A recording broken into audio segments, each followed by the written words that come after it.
Pagi hari ini kita mau berbicara suatu topik yang baru. Di bulan Mei kita memperingati hari kenaikan Isa Al-Masih. Betul saudara?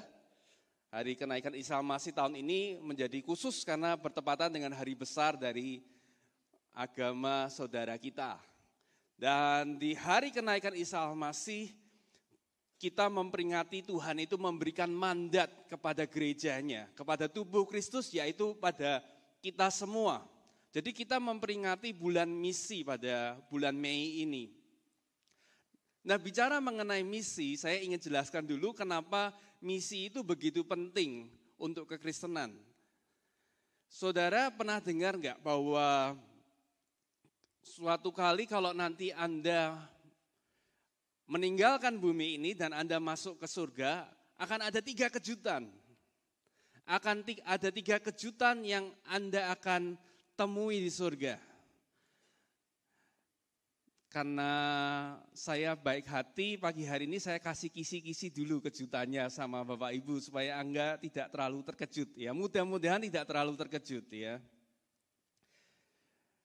Yang pertama, kejutan yang Anda akan alami di surga adalah begini. Pada waktu kita masuk surga, Anda akan kaget karena ada orang-orang yang Anda pikir nggak akan masuk surga, ternyata ada di sana. Coba mulai bayangkan orang-orang saat ini yang tidak masuk dalam hitungan saudara, yang menurut Anda tidak cukup baik, yang menurut Anda kelihatannya nggak bakal masuk surga. Itu kejutan pertama, Anda akan kaget, ternyata orang-orang itu masuk surga. Tahukah saudara kejutan yang kedua? Kejutan yang kedua adalah ada orang-orang yang Anda pikir di dunia ini mereka sangat baik, sangat memenuhi kriteria untuk masuk surga. Dan ketika Anda sampai sana, Anda tidak temukan mereka. Ya, sekarang coba bayangkan sekali lagi wajah-wajah orang yang menurut Anda sangat layak untuk masuk surga. Bisa jadi salah satu dari wajah-wajah orang tersebut tidak akan Anda temui di surga. Dan tahukah saudara apa yang jadi kejutan ketiga, kejutan yang terakhir? Kejutan yang ketiga saya yakin semua dari kita akan alami. Yaitu Anda akan terkejut pada waktu Anda menyadari, loh kok saya masuk surga? Saya percaya yang namanya kasih karunia itu melayakkan orang yang tadinya tidak layak untuk diterima, diangkat menjadi anak Tuhan, untuk masuk dalam keluarga kerajaan Allah. Jadi kalau Anda hari ini merasa sangat yakin, ya saya sudah berbuat baik, saya sudah pelayanan, saya sudah rajin datang ke hari Minggu, wajib waspada. Ya, saya sudah ngomong ya, saya sudah sampaikan ke Bapak Ibu tanggal 2 Mei tahun 2021 di kota Semarang. Saya sudah bilang, kalau Anda merasa yakin Anda masuk surga, waspadalah. Ya, karena belum tentu Anda masuk surga.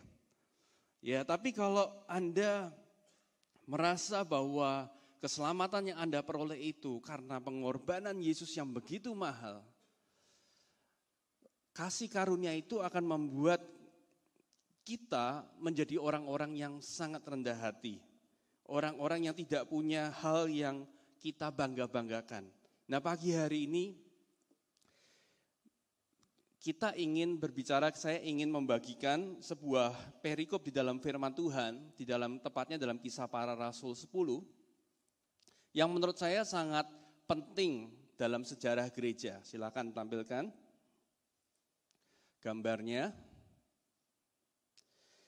Ya, disinilah kita mengerti oleh karena peristiwa ini, Anda dan saya pagi hari ini bisa menyebut nama Yesus pagi hari ini.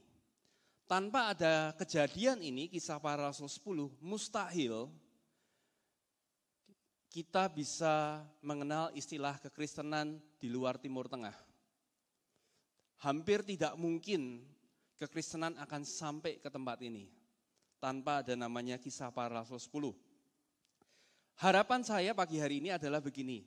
Saya akan berikan beberapa tips, beberapa konteks cerita di dalam Kisah Para Rasul 10, paling tidak membuat Anda untuk tertarik untuk membaca kembali Kisah Para Rasul 10 dengan pemahaman-pemahaman yang baru, sehingga ceritanya akan menjadi lebih hidup dan kita lebih mengerti pesan yang ingin disampaikan oleh Alkitab kepada kita. Jadi saya percaya setiap dari kita sudah sering baca Kisah Para Rasul 10, tapi saya berdoa apa yang saya sampaikan ini memberikan konteks-konteks untuk kita lebih mengerti ceritanya itu sebetulnya apa gitu. Oke? Jadi kita masuk ya, kembali ke gambar ini. Saya ingin sampaikan bahwa dulu Tuhan Yesus itu hadir ke dunia itu sebagai seorang Israel, seorang Yahudi. Jadi bukan orang bule. Ya, kekristenan itu bukan barat. Kekristenan itu sangat timur. Jadi tidak ada istilah orang bule, orang Kristen, itu salah banget. Kekristenan itu mulai dari timur. Dan di dalam cerita ini, konteks cerita ini ada dua tokoh yang akan kita perhatikan, yaitu pertama bernama Cornelius dan yang kedua bernama Rasul Petrus. Nah, saudara bisa bantu saya, siapa nama asli dari Petrus? Siapa nama asli dari Petrus? Siapa? Simon. Nah, saudara, tahukah bahwa Simon adalah nama yang paling populer di zaman Tuhan Yesus hidup? Jadi bukan nama Yesus, tapi nama paling populer adalah Simon dan Yudas. Saya kasih backgroundnya sedikit. 100 tahun, 150 tahun sebelum Tuhan Yesus datang ke dunia, ada kakak adik namanya Yudas Makabi dan Simon Makabi. Mereka itu pemimpin orang Israel untuk melawan penjajahan. Pada waktu itu penjajahan dari Yunani. Dan kemudian 100 tahun kemudian Romawi mulai muncul. Jadi ceritanya dalam konteks Yunani. Mereka boleh dikatakan orang yang berhasil, sehingga pada zaman itu orang Israel mengira bahwa Mesias itu sudah datang dalam bentuk Yudas dan Simon Makabi. Jadi mereka menang, bangsa Israel itu sempat menang, keluar, tidak lagi dijajah oleh kekuatan asing. Sehingga mereka menamai hampir semua bayi laki-laki itu Simon, kalau enggak Yudas. Kalau Anda enggak percaya, Anda baca aja dalam Kisah Para Rasul, temukan berapa nama Simon. Simon Petrus, Simon Kirene, Simon penyamak kulit, Simon, bahkan ada Simon yang jahat pun ada, Simon banyak sekali. Yudas itu juga banyak banget, nama yang sangat populer. Nah, kita akan masuk dalam ceritanya, kita akan fokus dengan namanya Petrus dan Cornelius. Di ayat yang ketiga, inilah pertemuan dengan cerita setting dari pertemuan dua tokoh yang mengubahkan sejarah kekristenan. Dalam satu penglihatan kira-kira jam 3 petang, ya ini menarik. Nanti kalau Anda baca kenapa kok jam 3, menarik. Jelas tampak kepadanya seorang malaikat Allah masuk ke rumahnya dan berkata kepadanya, Cornelius, ini jam doanya saudara ya. Menarik kenapa jam 3, nanti saya akan jelaskan tapi enggak di khotbah ini. Ayat 4, ia menatap malaikat itu dengan takut, ia berkata, ada apa Tuhan? Jawab malaikat itu, semua doamu dan sedekahmu telah naik ke hadirat Tuhan dan Allah mengingat engkau. Ayat 5. Dan sekarang suruhlah beberapa orang ke Yope untuk menjemput seorang yang bernama Simon yang disebut Petrus. Kembali ke ayat 4 dulu ya. Saya jelaskan Cornelius, tokoh yang pertama. Seorang Romawi dari Legiun Itali. Ini orang asing, orang luar. Pada zaman itu mereka percaya bahwa keselamatan itu hanya milik orang Yahudi. Hanya milik orang Israel. Ini termasuk orang luar. Dan di ayat 4, malaikat Tuhan menampakkan diri kepada Cornelius. Coba nanti di rumah Bapak Ibu bisa PR ya, mencari kapan malaikat Tuhan itu menampakkan diri kepada orang non-Yahudi.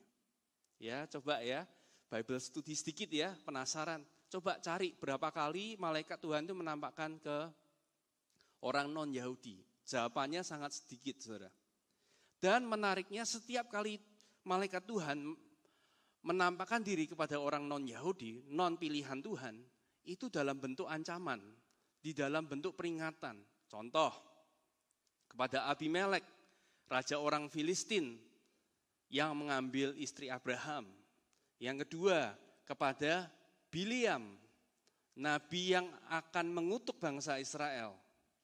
Dan yang ketiga ini kepada Cornelius. Jadi bisa bayangkan seorang Cornelius yang dia dikatakan bahwa dia itu tahu paham tentang tradisi Yahudi. Pada waktu malaikat muncul, dikatakan di ayat 4 tadi dia menjadi sangat takut. Dan dengan takut berkata, ada apa Tuhan? Ya, kalau Anda baca di dalam Alkitab hampir nggak ada. Tapi setiap kali malaikat Tuhan menampakkan diri kepada orang asing, itu beritanya nggak enak. Nah ini kira-kira apa nih beritanya? Sehingga dia tanya, malaikat itu menjawab, semua doamu dan sedekahmu telah naik ke hadirat Tuhan. Dan sekarang suruhlah beberapa orang ke Yope.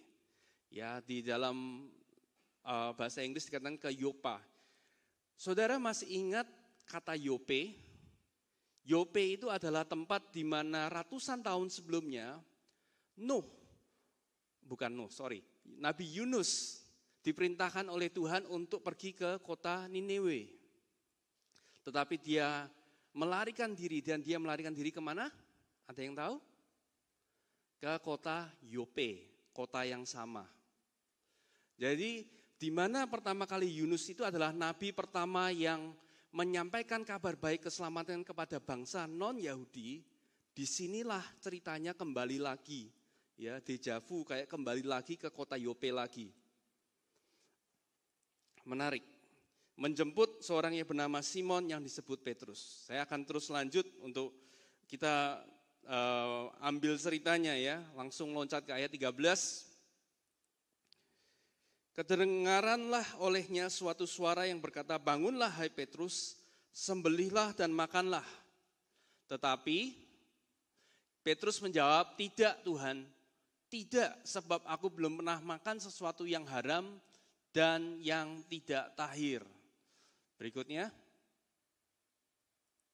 kedengaran pula untuk kedua kalinya suara yang berkata kepadanya, apa yang dinyatakan halal oleh Allah, tidak boleh engkau nyatakan haram. Ya, di sini kita lihat ada satu cerita kontradiksi, di mana dari turun-temurun ratusan tahun, bangsa Israel dikasih tahu aturan Musa. Yang ini haram, yang ini halal. Ya, istilah halal dan haram itu ya dari situ. Ya, jadi ini nggak boleh menurut aturan Musa. Tapi dikatakan apa yang halal, dinyatakan halal sama Tuhan, jangan engkau sebut sebagai haram, engkau nyatakan haram. Di sini kita melihat bahwa Tuhan itu bekerja, menyatakan dirinya, ya karena keterbatasan di dalam perjanjian lama, Tuhan memberikan aturan demi aturan. Tapi kalau kita mengerti hati Tuhan, Tuhan itu bukan saja hanya ingin menyelamatkan sebagian golongan, tetapi Dia ingin menyelamatkan seluruh manusia, seluruh tipe manusia. Saya berdoa setiap dari kita bulan ini juga akan punya hati yang sama. Ya, sebagaimana Simon Petrus dalam cerita ini, tadinya dia berpikir bahwa kekristenan itu hanya untuk orang-orangnya. Tetapi dari sini dia kaget, kok Tuhan bilang sekarang halal, apa yang menurut dia selama ini haram. Dan dia tahu bahwa ternyata Tuhan tidak berbicara soal makanan. Di ayat berikutnya silakan ayat 19 dan 20. Dikatakan, dan ketika Petrus sedang berpikir tentang penglihatan itu, berkatalah roh, ada 3 orang mencari engkau. Bangunlah, turunlah ke bawah dan berangkatlah bersama-sama dengan mereka. Jangan bimbang, sebab aku yang menyuruh mereka kemari. Jadi orang Yahudi itu tidak boleh bergaul dengan orang non-Yahudi. Tidak boleh, itu adalah aturan mereka. Sebagaimana di Musa memperingatkan orang-orang Israel jangan sampai mereka menikah dengan orang di luar bangsa Israel. Mereka nggak boleh bahkan berdekatan, ini pun nggak boleh gitu. Nah ini di dalam konteks di mana pada saat itu Romawi itu menjajah Israel. Dan kemudian Petrus sadar bahwa dia diutus untuk melayani bangsa yang notabene adalah penjajah dari kaumnya sendiri. Ayat 20. Di sini saya percaya dia mulai dipikir, oh Tuhan itu punya hati yang besar. Tidak hanya menurut standarnya dia, orang-orang yang harus dijangkau seperti apa. Tapi Tuhan punya skop yang jauh lebih besar. Nah seringkali kita membatasi ya pergaulan kita, orang-orang yang ingin kita jangkau kepada apa yang menurut kita ini baik atau tidak baik. Contoh, ya kita mengukur orang dari apa yang kita lakukan. Misalkan kita datang setiap hari ke hari Minggu, lalu kita berpikir orang yang tidak hadir dalam ibadah hari Minggu itu haram atau tidak sebaik kita. Kita memberikan persembahan, lalu kita melihat orang yang tidak memberikan persembahan itu lebih tidak layak. Atau contohnya kita pelayanan dan kemudian kita melihat orang yang enggak pelayanan sebagai orang yang kurang layak gitu. Saya berdoa supaya mentalitas seperti ini diubahkan. Ya melalui cerita ini, pesan dari cerita ini. Bahwa Tuhan punya hati yang luar biasa untuk semua tipe orang. Dia rindu untuk menjangkau sebanyak mungkin orang. Kita akan lanjut ceritanya bagaimana kemudian mereka datang ke rumah dari Cornelius di ayat berikutnya 28. Ayat 28 dan 29. Petrus berkata, Petrus berkata kepada mereka, kepada keluarga dari Cornelius, kamu tahu betapa kerasnya larangan bagi seorang Yahudi untuk bergaul dengan orang-orang yang bukan Yahudi atau masuk ke rumah mereka. Sekali lagi diungkapkan. Tetapi Allah menunjukkan kepadaku bahwa aku tidak boleh menyebut orang najis atau tidak tahir. Itulah sebabnya aku tidak berkeberatan ketika aku dipanggil. Lalu aku datang kemari, sekarang aku ingin tahu apa sebabnya kamu memanggil aku. Menarik ya, jadi dua cerita di mana Simon Petrus pun tidak tahu alasannya dia diundang. Sedangkan Cornelius juga tidak tahu kenapa dia harus mengundang Petrus. Dua cerita yang kemudian ketemu. Di ayat 34 dan ayat 35 selanjutnya dikatakan, lalu mulailah Petrus berbicara katanya, sesungguhnya aku telah mengerti bahwa Allah tidak membedakan orang. Setiap orang dari bangsa manapun yang takut akan dia dan yang mengamalkan kebenaran berkenan kepadanya. Ada satu pointer yang saya ingin sampaikan begini saudara. Jangan pernah mengukur kesucian kita dari dosa orang lain. Jangan pernah mengukur kesucian kita dari dosanya orang lain. Jadi jangan pernah menganggap apa yang orang lain tidak lakukan itu sebagai ukuran kesucian kita. Karena di dalam Efesus pasal 2 ayat 13-14 dikatakan seperti ini. Tetapi sekarang di dalam Kristus, Yesus, kamu yang dahulu jauh, kita semua ini tidak masuk hitungan. Sudah menjadi dekat oleh darah Kristus.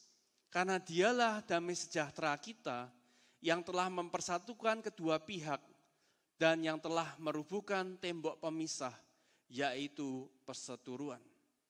Saudara, kalau kita baca nanti dalam Kisah Para Rasul dan pasal-pasal selanjutnya, kita akan mengerti bahwa Kisah Para Rasul 10 ini adalah titik balik di mana Injil itu tidak hanya untuk orang Yahudi, tapi kepada orang-orang non-Yahudi. Ya, makanya tadi saya katakan, tanpa Kisah Para Rasul 10, mustahil pagi hari ini kita bisa berkumpul, mustahil hari ini kita bisa berkata Yesus itu tidak mungkin terjadi. Karena kekristenan tidak akan pernah sampai Eropa, dan Eropa kita tidak akan pernah dengar Injil seperti yang kita dengar hari ini. Jadi setiap dari kita itu tadinya jauh, nggak masuk hitungan. Tetapi oleh kasih Kristus, dia sudah punya rencana besar. Dia pakai Simon Petrus dan Cornelius, dua orang yang tidak saling kenal. Dipertemukan di dalam Kisah Para Rasul 10, menjadi yang namanya awal gereja. Saya belajar di sini ada satu hal yang kita harus sadari bahwa tidak ada dosa atau seringnya kita berdosa yang membuat kita terlalu jauh dari kasih karunia dan penerimaan Tuhan. Tidak ada dosa atau frekuensi seringnya kita berdosa yang membuat kita terlalu jauh dari kasih karunia dan penerimaan Tuhan. Pagi hari ini kita mau menyadari kita ada di ruangan ini pagi hari ini. Bukan karena kita baik, bukan karena kita layak, tetapi ada kasih Kristus yang luar biasa. Dan ada orang-orang sebelum kita yang mau keluar dari kenyamanan hidupnya, menjangkau orang yang bukan setipenya, menjangkau orang yang tidak masuk dalam hitungan pergaulannya, supaya setiap dari kita itu bisa mendengar Injil. Oleh karena itu 1 Timotius 2 ayat 4, Tuhan itu menyatakan kehendaknya seperti ini. Yang menghendaki supaya semua orang diselamatkan dan memperoleh pengetahuan akan kebenaran. Kalau saudara mau tahu apa yang menjadi kehendak Tuhan ini, Tuhan ingin semua orang itu diselamatkan dan memperoleh pengetahuan akan kebenaran. Jadi good news is for all, not for some people. Ya, kekristenan itu tidak pernah eksklusif. Kekristenan itu selalu inklusif. Semua untuk semua.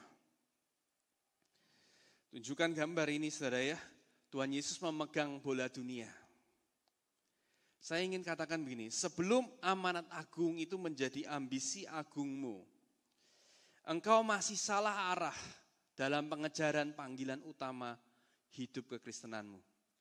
Selama amanat agung itu belum jadi ambisi agung kita masih salah arah dalam pengejaran panggilan utama dalam kekristenan.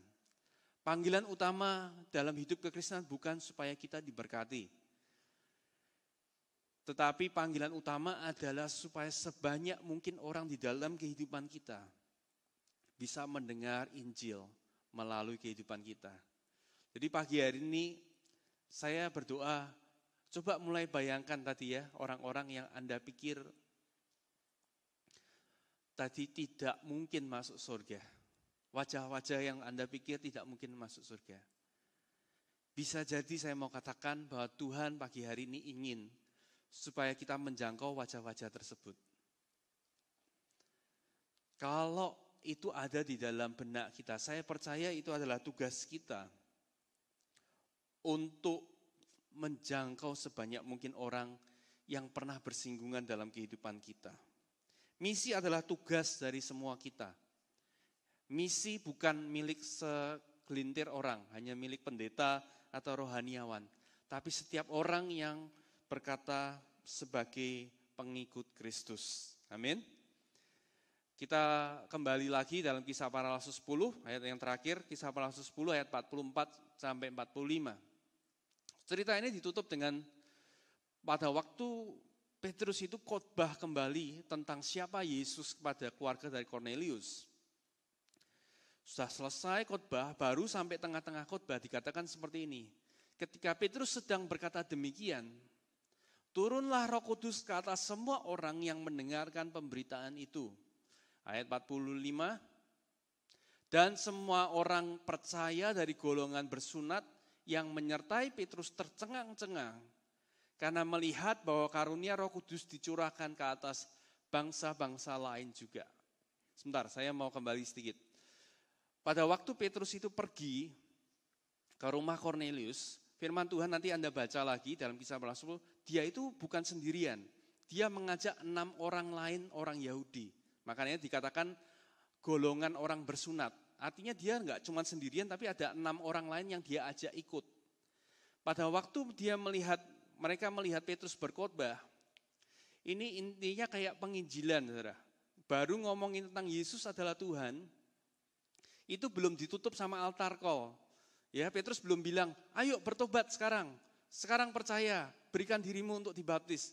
Petrus belum nyampe kalimat itu, tiba-tiba Roh Kudus sudah turun membaptis mereka dengan bahasa-bahasa baru. Itu kira-kira yang terjadi, saudara. Jadi khotbahnya belum selesai, yang situ sudah bahasa roh duluan gitu, belum diapa-apain. Saya belajar begini, saudara, bahwa Roh Kudus itu rindu untuk memenuhi setiap dari kita. Setiap dari kita yang percaya. Jadi saya mau katakan terima Roh Kudus itu bukan hal yang sulit, saudara. Tidak pernah dibuat sulit oleh Tuhan. Tapi Dia rindu ingin memberikan penolong kepada setiap dari kita yang percaya. Begitu keluarga Cornelius percaya, belum altar call istilahnya, belum penutup khotbah, mereka terima baptisan roh, belum didoakan. Sehingga orang-orang yang ikut sama Petrus mereka heran. Loh kok sama kayak kita?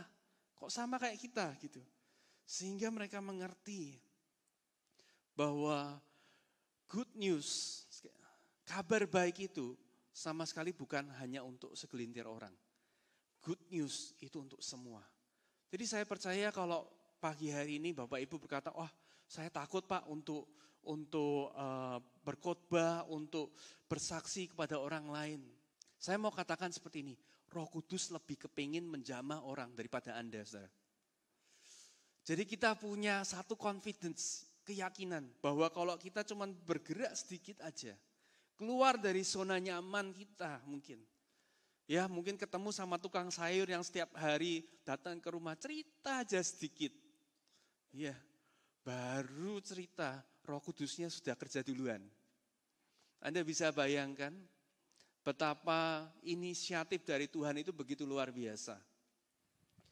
Jadi setiap dari kita bisa menjadi saksinya Tuhan. Amin. Jangan berkata saya harus belajar dulu, harus tahu Alkitab. Saya harus baca dulu dari Kejadian sampai Wahyu baru saya mau pelayanan Pak, baru saya cukup layak. Saudara, Tuhan gak mencari orang-orang yang layak pagi hari ini. Amin.